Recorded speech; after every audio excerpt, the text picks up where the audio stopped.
Good morning, everyone. Welcome to the modern market, where every day we discuss everything to do with the modern market. That is the crypto market, the NFT market, the AI agent market, and any other market on the internet where we might be able to make some or a lot of money. Welcome to the show today. Loaded up for discussion, we have Amazon shareholders asking the board to review Bitcoin as a possible addition to their treasury. We've got PEPE surging past $11 billion market cap, just pull back just a touch. We've also got Pudgy Penguins up to 22 ETH. It's up 50% in the week. Do a little deep dive there as well. We've also got the latest on price action on crypto and NFTs, and a discussion on some general market valuations, rotations, and where liquidity is following. So stay tuned for that. Delighted to say we've got Legendary and Sammy in the co-host seats today. The best professional button clicker in the game, Legendary, and the AI agent provocateur, Sammy.eth. Welcome to the stage, guys. How are we doing? GM, yeah, doing pretty well. I just noticed that we were without sound on the spaces because the spaces had auto muted me. But we should be back with sound now. So apologies for missing the intro and the music part, but we should be good now. Apparently, the button clicking does not extend to the mute and unmute button. Yeah, it doesn't. It clearly doesn't in that instance. Apologies for that. I actually switched up the introduction today. Sad that the Spaces audience didn't get That's a beautiful compliment. It was called the best button clicker in the game, and Spaces was a mute. That sucks. That sucks. Well, you know, we are also live on X Video and YouTube as well. If you need to have the alternative audio source, Sammy, AI agent provocateur. What do you think about that? Does that even make any sense? It sounded good in my head. I mean, I get where you're going with this, but yeah, it's an interesting headline to have. I don't know if does it potentially mean that you are you out there like are you out in the AI agent market like trying to, what's the word? You're trying provoke tokens to be launched in my replies. I think there's been about 50 tokens launched that have come off one thread. Are you coveting the AI agents, or are they coveting you at the moment? What's the direction of travel there? What do you mean by coveting? Who's going after who? Are you covering them, or they're going after you? This is like a romantic dance you're doing with the AI agents. Well, it's weird because actually scrolling down my my timeline, about 50% of the posts and 50% of the interactions I have now are with bots, which is just really weird. It's really surreal, but it's interesting. It's like a change in landscape, and I'm intrigued to see where it goes. But I'm curious as to whether there'll be like mass bans for certain agents, because I am seeing people get quite frustrated with some of these personality agents that aren't so engaging. Yeah, I mean, we were just talking about that at the top of the show, right? Legendary, we were saying as well how it seems like some of these agents are specifically designed to bait you into launching a ticker with them, right? Is that what's going on? I think that's a perfectly accurate way to describe it. Yeah, similar to how you have agents who are simping to get tokens sent to the wallets. You have agents who want you to launch a token out of every conversation, and it's definitely getting to a point where some of those agents are agents that I have muted because it's getting too annoying in the replay, similarly to how I have muted several people who just shill tickers in the replays to posts, because it has reached the same level of, well, frustration with those replays. Yeah, I think for context, just for the audience, I think so. Simi was like I guess initiated this with AIXBT, so the Chaos token popped off. But since then, there's been other token launching bots that have arrived. So Capo is one that's launched one. So the EAI one via Sequoia AI. So they've managed to launch one over the weekend, and then since then, there's been a plethora of about 50 other tokens that have launched from various agents. From that, but like you say, it's that one token launching bot that it has been able to launch them straight from social media. So I'm curious also the direction, whether we kind of move away from these fair launch platforms, and whether it just goes straight from social media and these tokens just come out of nowhere. Interesting question. Legendary, you are unable to control yourself at the moment. Before we get into the headlines, do you want to explain yourself? Yeah, I was just laughing because just Stefano in the YouTube comments was posting, "Therapist, are these AI agents in the room with us right now?" But to Sammy's point on the fair launch thing, it's interesting to see that this is the move that is happening ultimately, because we had this competition between, or we still have this competition between different launch pads, and the question was always, I think, B, you phrased it the way, if AI agents are the next big thing, who's going to be the OpenSea of that? Maybe the answer is going to be, it's going to be X, because as Semi said, this is the way how AI XPT gave birth to chaos, and what that happened of massive mind share that it already had. So if we can launch tokens in that way, why do we need a middleman to go through? Obviously, you have platforms like Virtuals who are building a massive tech stack that you can use, and have now improved upon that with the game sandbox that they launched, I think, end of last week, and they offer you quite a lot if you do that. But even those launches maybe could be done directly on X. So there's definitely something that speaks for at least optically or visually cutting out the middleman, because at the end of the day, if you launch something via Simi on the timeline, you still use the tech stack in the background. But from the user perspective, it appears as if it were natively launched via a conversation on X. Like it.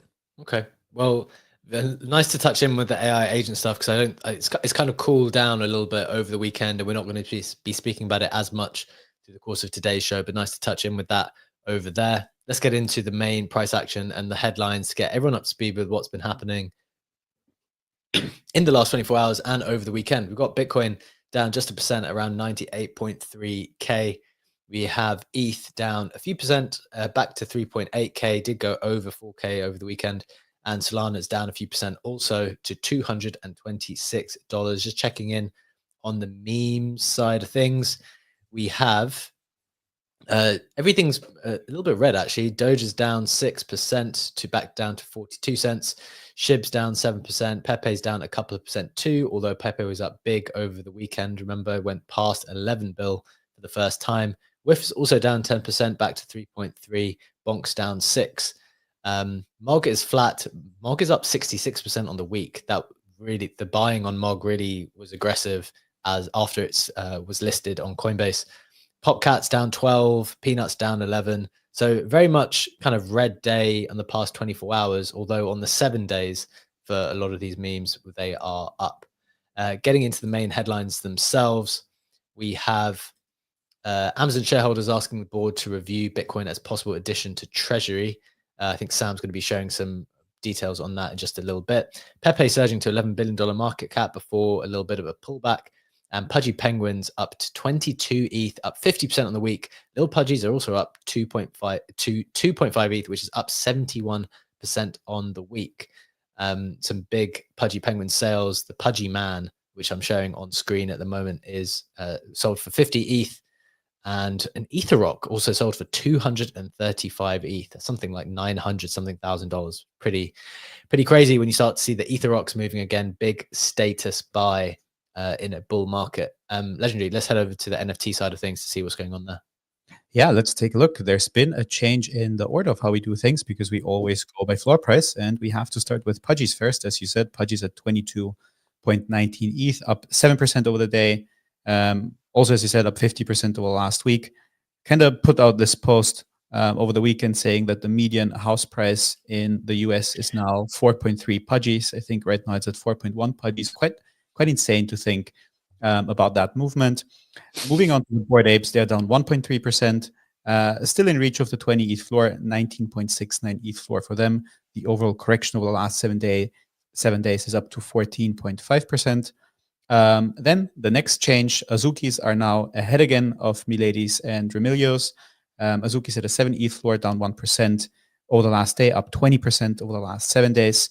As we said, Miladys, they are down quite significantly. They are down 18% over the last 24 hours. They are down 27% over the last 7 days. Obviously, that has to do with the cult token, which we'll get into a bit later in the show. And there's a very similar picture for the Remilios as well, which are down 23% to a 1.23 ETH floor over the last 24 hours and down 28% over the last 7 days. So the same cult story applies to that collection as well. And it's also interesting to track it. and see how both the token and the floor prices will evolve, and if this gives us a little bit of an idea from what we can anticipate for the price action on the Pengu token and what it also means for the floor price of Pudgy Penguins going forward. I like it. As you said, we're gonna be having a big conversation on valuations coming up, because we think there's some interesting data points that have just come to the market, as well as some more interesting ones coming specifically around Pengu, and what types of numbers we might be looking at and thinking about. Also want to touch on Magic Eden as part of that conversation as well, because a lot of people will be looking forward to that tomorrow. So we're having that in a second. Let's just hit the Web3 roundup to get you up to with everything else happening in the space. Movement Labs Move token is actually ready to be listed on Binance today. That's a pretty big project which will be coming to market. I don't believe their mainnet is even, maybe their mainnet only just went live, or it hasn't been live for long. But I do know that's been like a big token coming to market. So that's going live on Binance later. You've got US Treasury report bull posting tokenization and declaring Bitcoin as Bitcoin's primary use case as digital gold. That was shared by Bitcoin TV and Degenerate News. That was kind of bullish news over the weekend.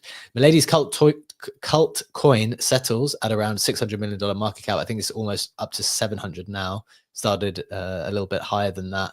That'll form part of our conversation later, as well as this one. Magic Eden token is trading around $4.50 on Coinbase pre-market. I also saw a different pre-market having it trade around $8.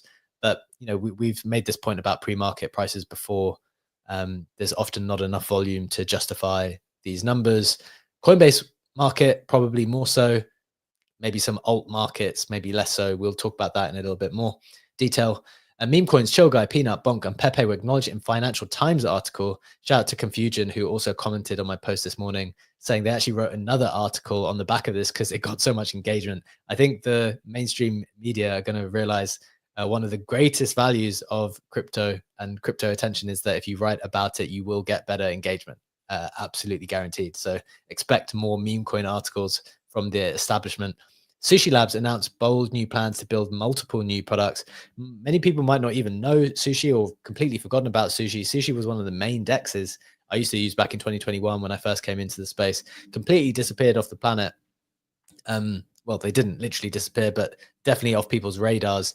They seem to have building a lot more products at the moment. And then finally, Athena's USDE supply passes $5 billion. Athena is obviously the synthetic dollar. Not a stable coin, although it kind of operates like one. It's a synthetic dollar. The yield on the state USDE is now pushing 30%.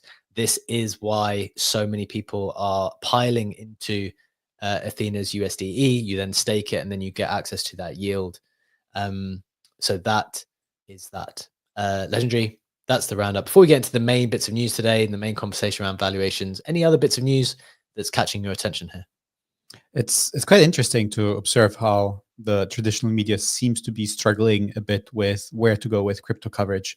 Financial Times had that apology to Bitcoin holders that had a bit of a sarcastic wording in it, and basically concluded to say, look, we still don't believe in that. And we also hate TradFi. Then they cover meme coins. They see it does well. They recover meme coins, but they still don't really have a friendly relationship, to put it like that, with that industry. So, but it's also relevant enough that they need to cover it repeatedly. So it's weird how they are. It's fascinating to see how they like zigzagging around and not really having a clear line on how to talk about these things in this industry. Yeah, it's a good point, isn't it? Sam, you come from the more traditional side of things, maybe not from traditional media, but traditional corporate accounting, finance. Like, do you have a view on that? Do you think the media will kind of shift its coverage? I mean, Financial Times, obviously a UK establishment. I think maybe the US is waking up to the power of crypto capital, given that it was one of the largest donors when it came to, you know, attempting to influence the election. Obviously, there's lots of different lobbyists and lots of different parties trying to provide financing. Can you see better coverage coming?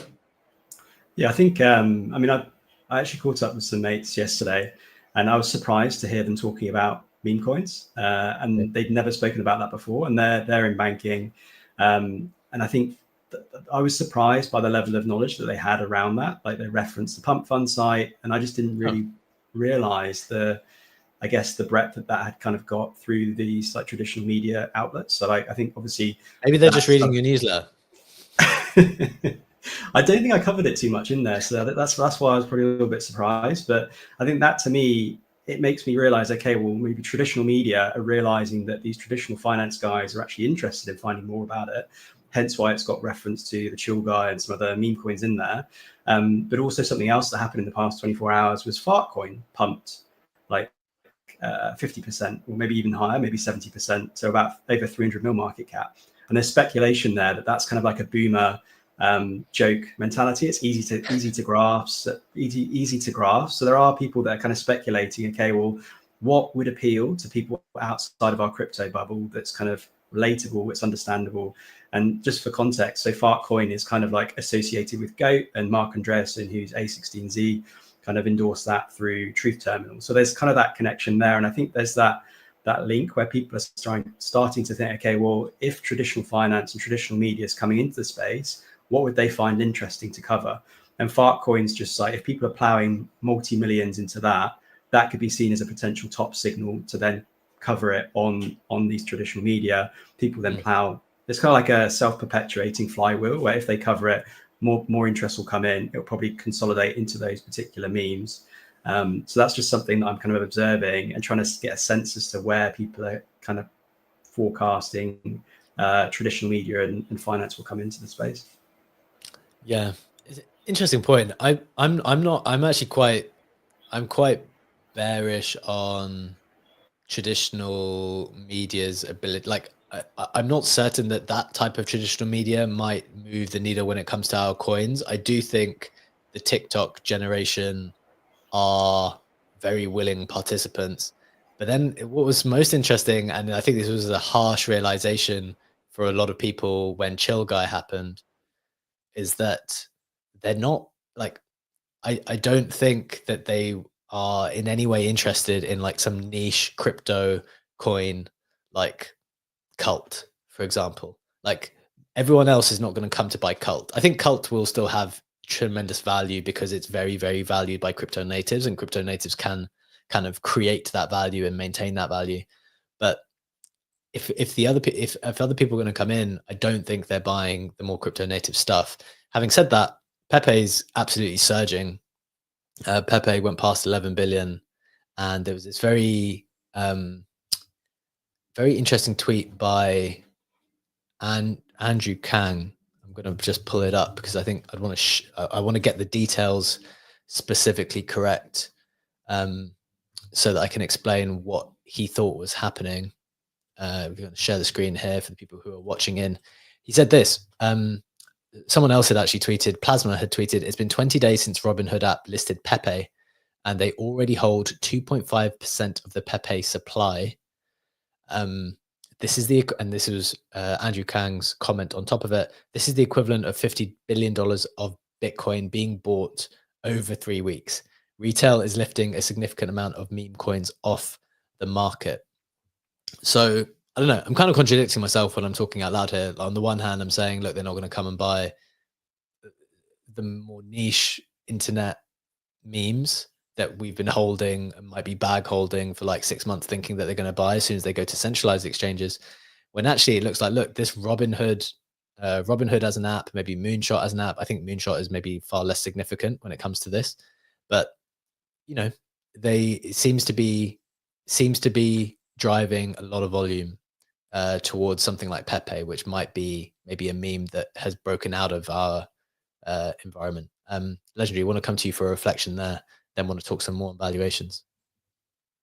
Yeah, that reminds me of the last Andrew Kang conversation that we had, when it was about the impact of ETH ETFs and how ETH will trade around 2.4 to 3K because it's not dying, but it's also not having a great time with that. So always to keep that in mind with individual forecasts on that.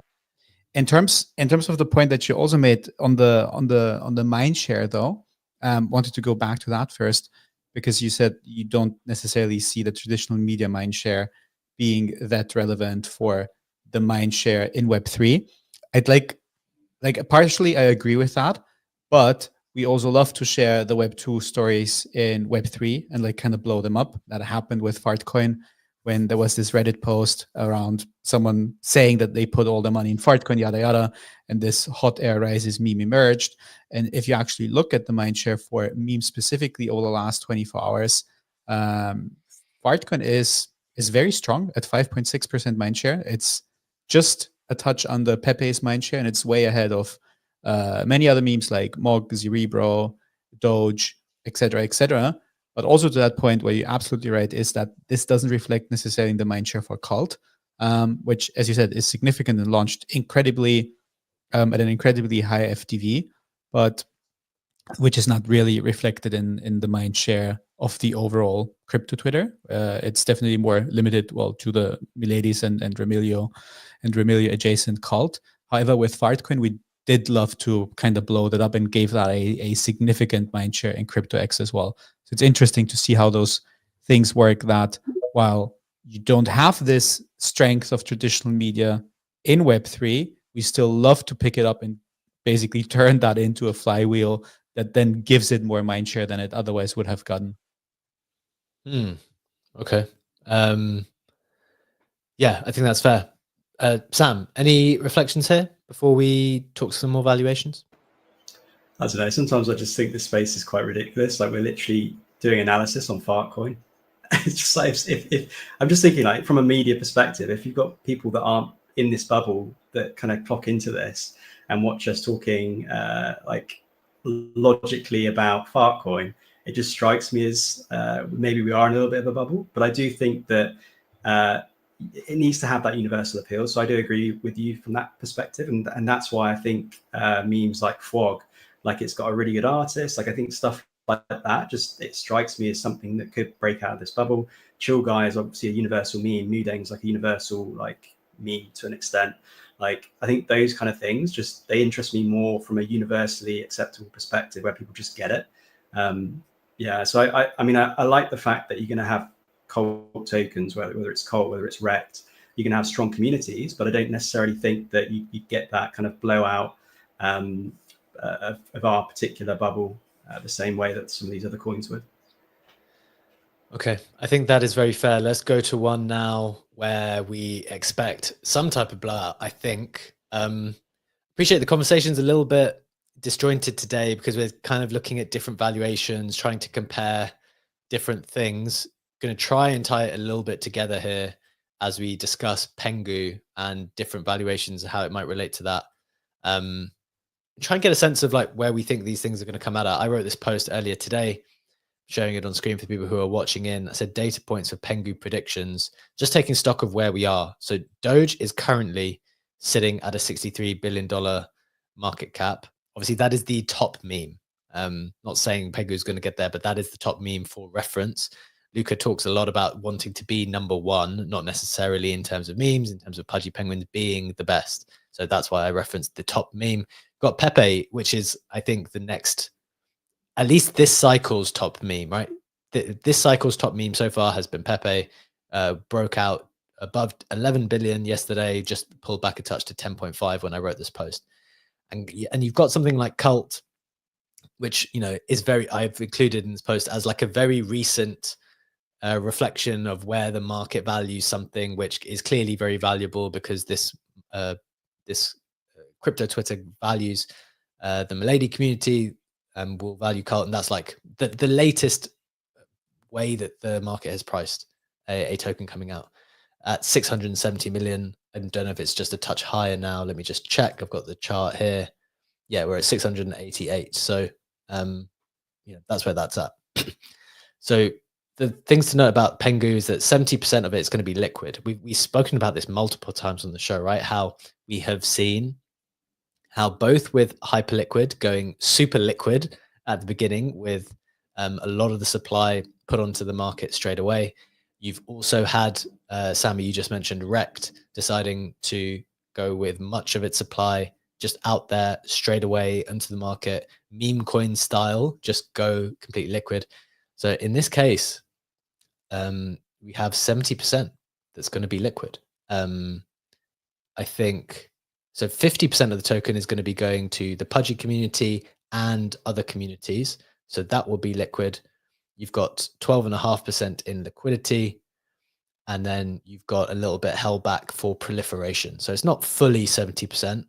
There's going to be some public good element. There's going to be a proliferation element, and you've got a very small amount that goes to FTT holders, which I think is a bit of a meme. Obviously, those people who got wrecked in the FTX disaster. So that's the breakdown for that. Wanted to look at, so Cult is obviously one example of a token that's come out recently, 680 million at the moment. And then we had this story, just placing it into context.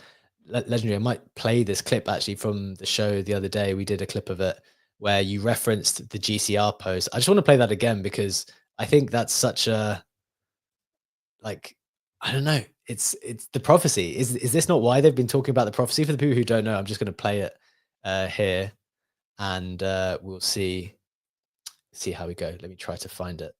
Present, share screen. How do I do this? I need to find it. Oh, I don't know if I can find it. Legendary, do you want to just recap what it was? I'll cover it manually to not have the weirdness of having to listen to myself on screen while I'm also on screen. One Legendary, certainly enough. So Legendary Trader GCR posted 3 years ago. That was before the Pudgy Penguins were acquired by Luca, and the old team already had a post out teasing a potential Pengu token. And GCR then had a post to say that basically this could be a total game changer, because you had Doge as the meme of the decade, and you still have, or you back then in the NFT hype had the massive issue that NFTs have a liquidity issue, obviously, because they are non-fungible tokens, and that the Pengu token for Pudgy Penguins would solve for that. And if it were to get listed on tier 1 exchanges, then it could compete with Doge in becoming the meme of this decade. And GCR himself also said that if this were the case, he would blast 8 figures plus into that token. Again, all of that was based on the post by the old team 3 years ago, nothing to do with the current Pengu announcement, but this is what kind of led to calling the thing the prophecy. Yeah, this is the tweet that I've just pulled up. It said, Doge was the most potent meme of the past decade, and Pengu looks like a contender for this decade. Problem: NFT platforms still infancy and can't get attention and liquidity as tokens. Pengu on a centralized exchange futures would be revolutionary, especially if low unit bias. And I would ape 8+ figures. So I think that's what people are referencing when they talk about the prophecy. I don't know if they've like explicitly discussed that or acknowledged that fully on podcasts or on media at all. I can't speak to that perfectly. But that's like a little bit of the backstory. What do you guys think here? Like, what do you guys think in terms of these 3 valuations? What do you guys think is appropriate? You've got Doge as the top meme coin at 63 bill. You've got Pepe as this cycle's top meme coin at 10.5, and you've got Cult coming out just now at 670. Like, what's your immediate thought? Maybe Legendary first, and then Sam, want to hear your thoughts as well.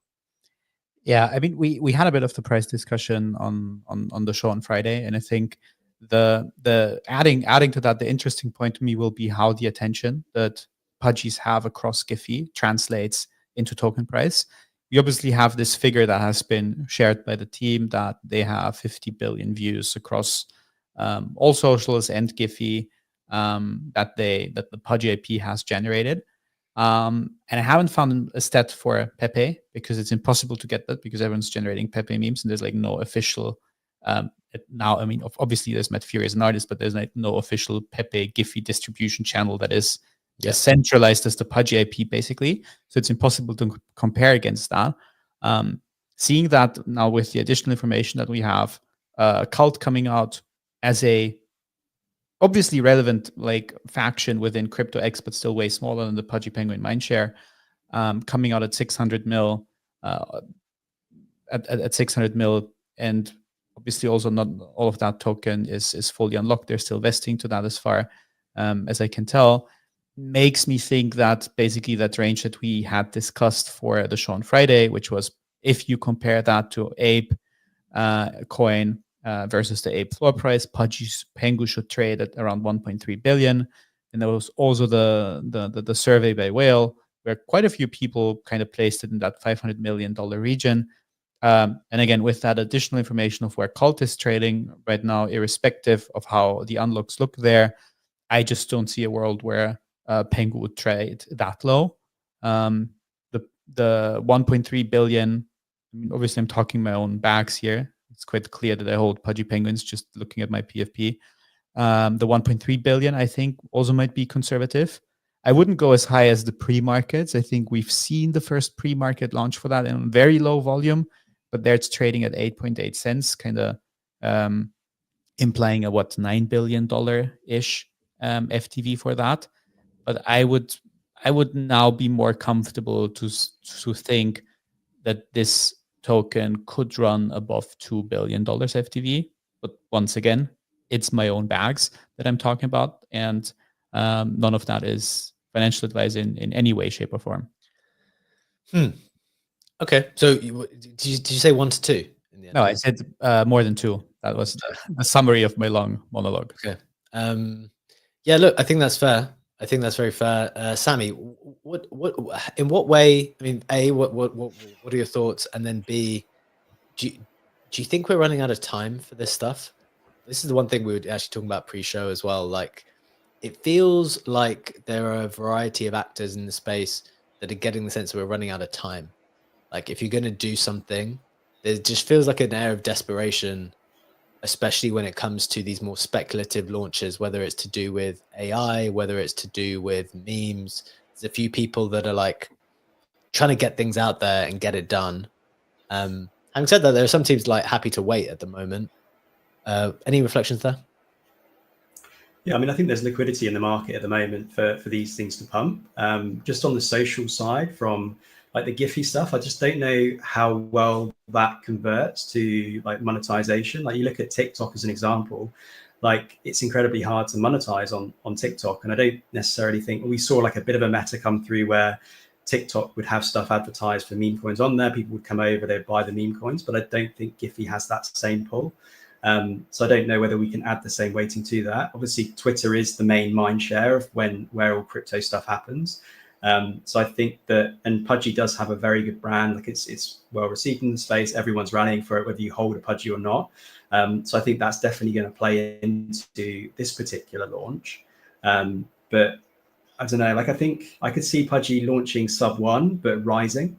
So not being one that people sell, because there probably is that upside. And I don't know how quickly that rises, but we've seen things with like Hyperliquid go absolutely parabolic, and I would never have guessed that would come out at that valuation. So I think the distribution they've got is super impressive, obviously through Walmart, Amazon, like all the connections they've had along the way and the relationships they've built. So I don't necessarily think there's a precedent for this particular one that we could accurately benchmark against. So I mean, I'm saying sub 1, but I could easily see a place where it would hit like two out the gate and then rise. But I think cautiously, I'd probably go, okay, probably sub 1 and then it will rise. As to your question around like, are we getting a little bit late in the cycle? Like, it feels like this has gone on for quite a long time. 2 months or so, where things have been kind of up only. We've had the Trump administration come, like, effectively, like the presidential election come through, and that's been great for crypto. Had the Bitcoin blow off top through 100K. I think it does go higher, but I think that still leads the market. And I think the inauguration date on the 20th of Jan would be a date that I'm looking towards. I don't know if that's going to be a broader, like, or local top signal, and then maybe we continue up in the medium to long term, given all these structural changes. But I don't know how that translates to like meme coins. I don't know if it's going to be like a maturing market where you see individual sectors kind of pop off, and then you don't have this systemic like flow from Bitcoin to alts and so on. So I'm just trying to observe that and the structural changes and see how that impacts it. But I think everything's cyclical. We'll have like mini cycles, larger cycles. I think we're probably halfway through this like mini cycle or whatever it is. I think there's probably going to be a broader cycle post inauguration, and obviously it will be representative of what happens then. But I think short term, like, Pengu's are pretty good. It's got good branding, good mind share. I think it will do well in the short term. I just don't know how. Like, yeah, I agree with. I just don't know where we are in this cycle, and so I can't really speak to longer term price action. Fair enough. I think in the immediate, most immediately, I think it's very well positioned. I think the timing is great. Like timing is great for it as things stand. My point mainly about it, like when I'm trying to think about this from, 'cause as you said, there's maybe no thing to benchmark it against. So it's like, we'll try to think about this from first principles in a way. It's like the thing that I said about Penguins, that they unite the NFT world because they're the leader from like this cycle or 2021 NFTs. I know Bored Apes are fantastic as well, great ambassadors. But Penguins are kind of leading there. Also unites the crypto world, because you have all of these crypto podcasters who are like penguins. I think Kane from Infinex is a penguin. You got that Kevin from When Shift Happens podcast. You have people like Yano from Blockworks talking penguin bull cycle. There's like a lot of people in crypto media / crypto founders. Nansen founder Alex is, big into penguins. It's got that kind of builder crypto energy as well. And then you've got the TradFi world who just absolutely love it as well. I just shared in our private chat, I think was it yesterday or the day before, Hunter Horsley from Bitwise, who runs the ETF. I think it was it specifically asking about Pengu? That specifically asking like what price Pengu is going to come out at. Like, I just think it unites these three very powerful communities in a way that other communities are unable to achieve. And so I think the price action can surprise to the upside quite Yeah, aggressively. you And also what I actually think, moved. I was just say you missed. Go on. well, final thing, I think what we see moving forward is like, in order to work with, I feel like other people have done this before, but in order to work with people, you're going to have to lock up their tokens. Like it will, like if you are Bitwise, or if you're Vanek literally have a pudgy penguin. Vanek changed their profile picture to be a pudgy penguin. Like, as part of that agreement, I have no knowledge, I have no idea, but I would have thought there will be some type of commitment that's like, look, if we are going to help you enter into this universe, which is our turf, pudgy penguins, this is their turf, right? Crypto, Twitter, NFT world, all of that, that's their turf. Vanek want to, I mean, look, Vanek are huge and don't necessarily need to do that, but they obviously want to participate here for whatever reason. If you want to like be in this arena, then hold some of our tokens, lock some of them up. Own Pudgy Penguins and lock up the tokens if you want to be a part of it. That's my thought. Sam, you want to come in?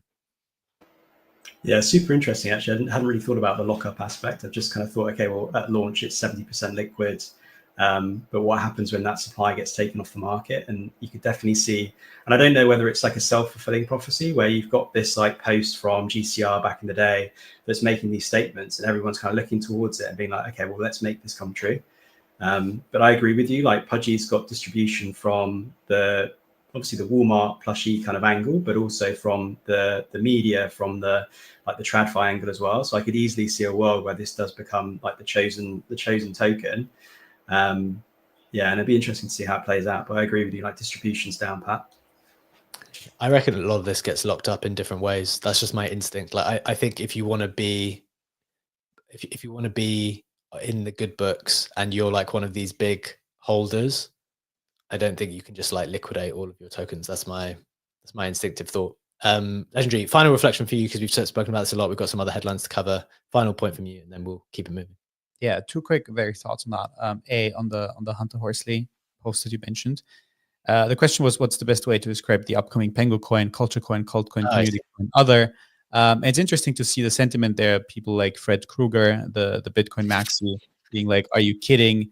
A lot of people calling it a scam, a shitcoin, a cash grab. Obviously, having massive support from the Pudgies commenting in there. But that sentiment was interesting to see. And the other thing that I've been wondering about is since we have not only a large allocation for the Pudgy ecosystem NFT holders, but also for other communities. And there was this subline that there's going to be 5 million new holders, and you had both Moonshot and Phantom posting custom Pudgies as well. That basically the only way to get that many holders is to dust the wallets of Photon users, of Phantom users, of Moonshot users, etc. Obviously, also maybe distribute larger to specific other NFT communities than Pudgies. But I'm curious if they're really going to dust a lot of their token, or not a lot, if they're going to dust their token to that many wallets, what the market will think about it, because the market is still not sure how we trade that. Is that the Pudgy token? Is that a meme? That will be interesting to see how the market will look at it. And this was the question that ultimately Hunter Horsley was aiming at. But also, what will we do with that, like, very inflated holder number? Will we think that's bullish because there's 5 million holders? Will we be a bit skeptical about that? So that is something that I'm curious to see how the market will form its narrative and opinion on that. Well, I think they would just literally, any rational analyst would just remove any reference to hold account in any analysis going forward, because it's effectively irrelevant. I don't know what that does for the reputation of the launch, but yeah, dusting just doesn't make sense to me, because and you see that, like, holder numbers are a meme, like the number of wallets are a meme, because you can manipulate it so easily. So maybe other metrics, whether it's like mind share on socials and stuff like that, becomes a little bit more important. Fair enough. Look, I thought it was an important conversation to have, because I think this is going to be one of the biggest defining events for December. And yeah, I think there'll be broader implications too. One thing, having this conversation is helpful to me personally, because I want to figure out how I'm going to do it. Obviously, I've got this allocation as a holder myself, just trying to figure out to what extent you hold, to what extent you buy more. Also, I'm wondering whether there's a bit of a liquidity, like a pull on liquidity from elsewhere, like getting sucked into this moment. That's something I'm playing through in my head, because if you cast your minds back to Ape and the kind of the mania around Ape when that was launching, and then when that was ripping after its launch, there was a little bit of liquidity suck from around the rest of the market. So glad we managed to think through that, but we spent enough time on that, I think. Sam, let's go to you for the next headline. Got Amazon talking, potentially making some big moves when it comes to Bitcoin. Yeah, so Amazon shareholders, they're pushing for a 5% Bitcoin allocation. Just to clarify, this is 5% of their treasury. There was a latest quarterly release. So as of September, I think the treasury was around about 88 billion. So you put sort of 5% of those assets at around about 4.4 billion, which would equate to about 97K per Bitcoin. You're looking at about 45,000 Bitcoin that it could potentially start to acquire. So there's quite a lot of buy pressure if that does happen. And I've included another link to something called Bitcoin treasuries. So if we start to benchmark against other companies that have that, MicroStrategy is a clear leader with 402,000 Bitcoin. But then the next company after that is Marathon Digital Holdings, which is 36,000 Bitcoin. So it would slot in above that in second place if it was to acquire that much Bitcoin. But the thing I noticed after that is significant drop off after Marathon Digital to Riot Platforms and Tesla, which is around about the 11K Bitcoin and 9K Bitcoin, 10K Bitcoin respectively. So if Apple were to do that, I think it would be a significant amount of buy pressure on Bitcoin specifically. But I think the second part to that is it kind of sets a precedent that if you've got these big companies acquiring Bitcoin, then I think the smaller and medium-sized companies would see it as less of a volatile asset, or they need to at least get some exposure as like a standard for treasury management. So I think you could definitely see that coming through as well. Okay. I like it. Very, very helpful. Maybe one other just bit of context. This came from, where was it? This was a proposal submitted by the National Center for Public Policy Research. And yeah, I guess their main message in the end, I've literally got the main shareholder proposal here. The shareholders request that the board conduct an assessment to determine if adding Bitcoin to the company's treasury is in the best long-term interest of shareholders. I think that's the main message. They've got some details there for why they think that is something which they should explore. But I think that's the core message. Legendary, any final reflections on this? Yeah, I think maybe one bit from there. Obviously, they referenced MicroStrategy, but they also mentioned that institutional and corporate Bitcoin adoption is becoming more commonplace, referencing Tesla and Block adding Bitcoin to the balance sheets. And also that Amazon's second and fourth largest institutional shareholders, BlackRock and Fidelity, respectively, offer their clients a Bitcoin ETF.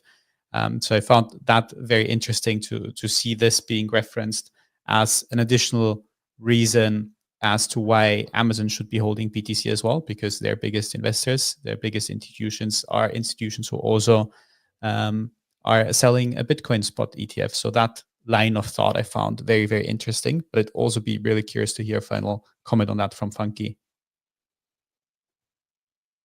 Jam fam, yeah. I mean, as an Amazon shareholder, very happy. I never ever like vote when you get those little notifications about, hey, we're gonna vote on X, Y, or Z. I would love to vote just like I would with my Microsoft shares as well. And then Sammy, when he was speaking, I think had a bit of a slip up, and he said Apple. Apple, if I recall correctly, has the biggest cash war chest out of any corporation. They park most of it in Ireland for tax reasons. Would love to see Apple in the game, but I think this is just a continued sign and strength of the adoption. And I would love to see that any of these major corporations start adopting it, because it's just going to continue to speed up that flywheel, and the FOMO is going to continue. Like it. Sounds pretty good. How is there any sense of who these shareholders are? I mean, like any shareholders can put forth any proposal, and the only people I see writing about this are crypto websites. Of course, if you have a bunch of Bitcoin holders and they're shareholders of Amazon, it's not surprising they're going to want Amazon to buy $5 billion of Bitcoin. And, and citing Fidelity and BlackRock is silly, because that's part of their core business is Bitcoin. The other companies that Sammy mentioned, their core business is Bitcoin. I can say Lululemon outperformed cash over the past year, so Amazon should put their money in Lululemon stock. Yeah, I've just read over this. It doesn't sound the most substantial. It sounds like a bunch of people trying to pump their bags, and crypto sites picking up on it. The board hasn't even agreed to make it a proposal. It's just a proposal was created, and then the board has to agree to it, which would put it to a vote, which would be done by large institutions. But this doesn't really strike me as huge news. Yeah, that's the same as the caveat, Sam, that we've done when the Microsoft news came out. We reported on that, and then we said, look, this is just a proposal for them to consider. Whereas I think the majority of reporting was as if Microsoft were going to start buying Bitcoin tomorrow. In terms of your other question, according to this article, it's a conservative think tank. Sorry. I was just gonna say the only company that's any precedent for this whatsoever. Like you can't talk about Marathon, you can't talk about MicroStrategy, because both of those are simply in the Bitcoin business. You can't talk about BlackRock because they're actually not. They just have a BlackRock ETF, just like they have an S&P 500 and a gold ETF. Like that's just like their core business. The only company I think that really is precedent for this is Tesla. And there you had a CEO who personally is very, very interested and motivated to do this. So I'm not sure you have any parallels really other than Tesla, which I think is a pretty unique situation. Well, yeah, I think I agree with you. So I think Sam was just mentioning the way that it was worded in the actual proposal, and I think their argument, which I guess you disagree with, and I think it's probably fair to disagree with. It says Amazon should and perhaps has, and this is the way they've worded it, and perhaps has a fiduciary duty to consider adding assets to its treasury that appreciate more than bonds, even if those assets are more volatile short term. So that's the argument they made. And just so people know who they were, I think that was part of your question as well, Sam.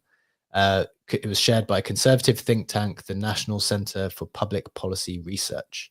And then when you click through to it, the question is just what percentage of shareholders are in this group? Because anybody can do it for the headline, but it's Sure. only relevant if you have like very real shareholders who own a lot of Amazon stock doing it. Yeah. Well, that is what we need to find out. Good question. Legendary. So Funky had his final comment there. That is that news. I think in the last few minutes, we wanted to talk about PEPE a touch, but then we also were going to talk about Magic Eden. So I know we've kind of already spoken about PEPE. They're already going through 11 bill. Very, very, huge action over there, which is interesting. Legendary, do you want to just take it into the Magic Eden direction instead? Yes. That's something that's more immediate and maybe that we have some more thoughts on. Yeah, absolutely. Magic Eden TG is happening tomorrow. Pre-markets, if we look on Wales market, which is the one that has the most significant volume, 24-hour volume 820K, total volume $11 million. Again, still rather low figures compared to what we'll see obviously for the actual token. But the token price has been going up significantly when the allocation checker was dropped, and a lot of people struggled with that. We have also people in the comments like Overarch, who is sharing that he had a good amount of diamonds, but that didn't translate into any claimable tokens. So there still has been there's been FUD controversy around that. I think it sent down the token price from $3 in the pre-market down to $2 something, but all of that has more than recovered, because right now it's trading at $4.40. I've seen it way higher on other pre-markets as well. I've seen it at $8. I don't know what market specifically that was. However, if you look at something like KuCoin, where it's trading higher as well, it's not that much higher. At KuCoin, for example, it's trading at $4.7. So it seems that the pre-market has kind of moved from the $2 to $3 range up to the $4 to $5 range for the token coming out. I think we also have rather low liquidity. Is it 12.5? Is it 25% on launch? Something either one of those figures, I don't know by heart.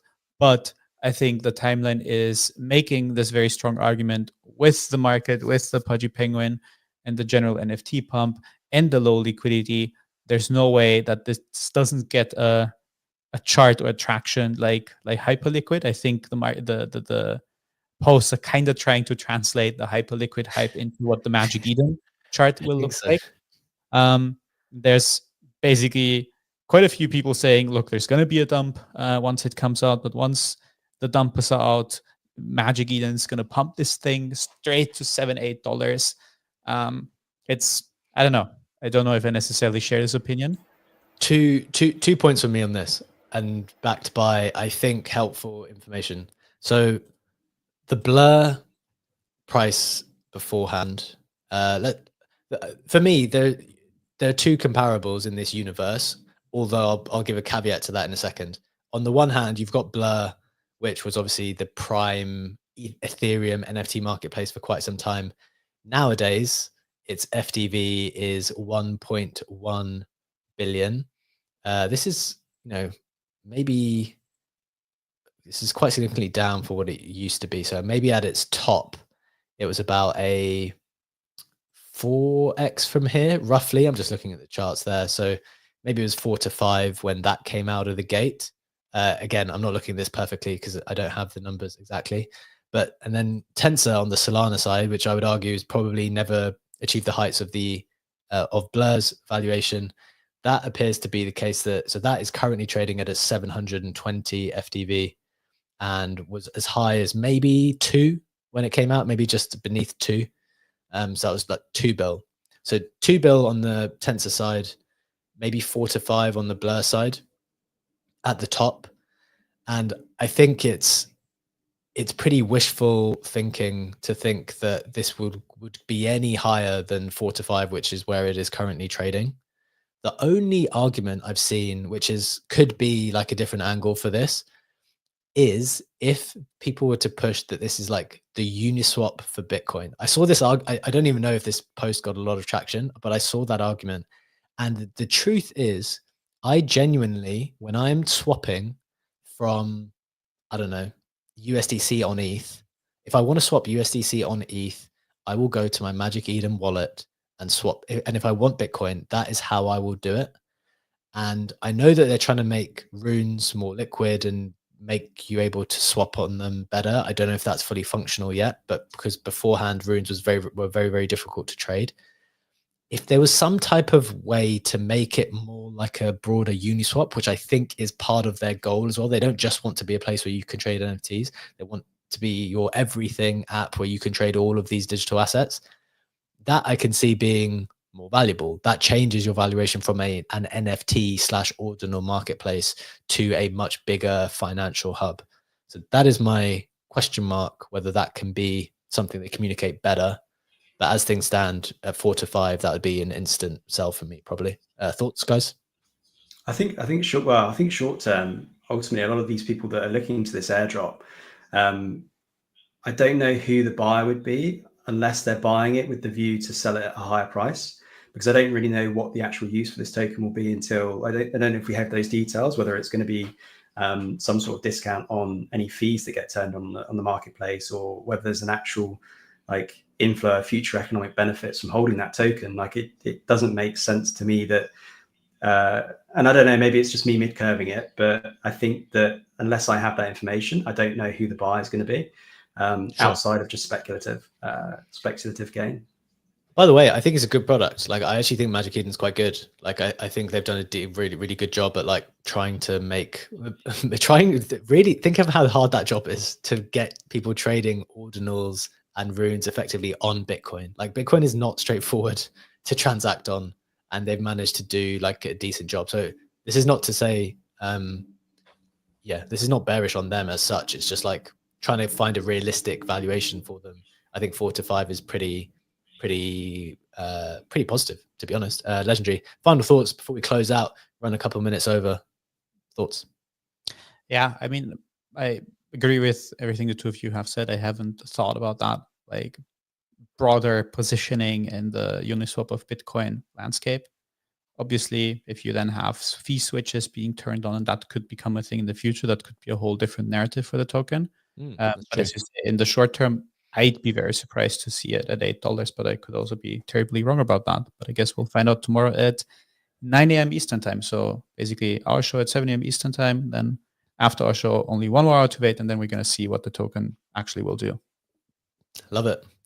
Cannot wait. Either way, we will be here for it. We'll be reporting on it. Just a reminder, we do this every single day, Monday to Friday, 7 a.m. Eastern time for 1 hour live on X video, and YouTube as well as Apple Podcasts and Spotify. Catch us wherever it is most convenient for you. Have a wonderful day. Thank you so much for joining us. We will see you again tomorrow. Bye-bye.